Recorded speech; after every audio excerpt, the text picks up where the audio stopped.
Umubyeyi wari uzi ko kuri ubu ngubu umurage w'umwana ari amashuri, kandi umubyeyi wese akenera guha umwana w'umurage mwiza.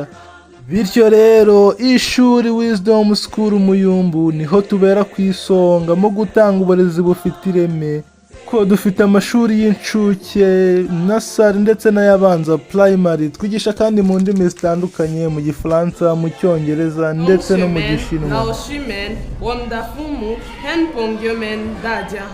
我的乱的名字是Hirga， 我的中国名字是黎明，我是20岁了，选中文在Wisdom Muyumbu，谢谢大家。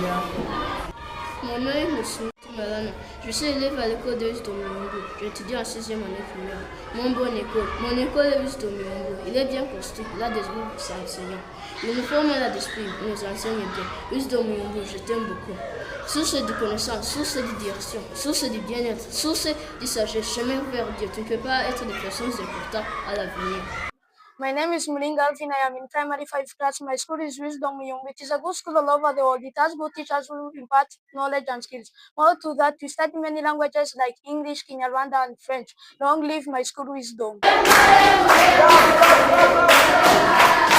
Akarusho kandi ni uko dufite abarimu b'inzobere, ibikoresho bifasha umwana kwiga neza ndetse no gukura neza mu bwenge. Ku bindi bisobanuro wahamagara 078 300 667 cyangwa se 079 54 50 237. Ishuri niwo murage mwiza umubyeyi aho umwana we, hitamo neza ejo heza aho umwana wawe kuko ari ingenzi. A Wisdom School Muyumbu, our children, our future.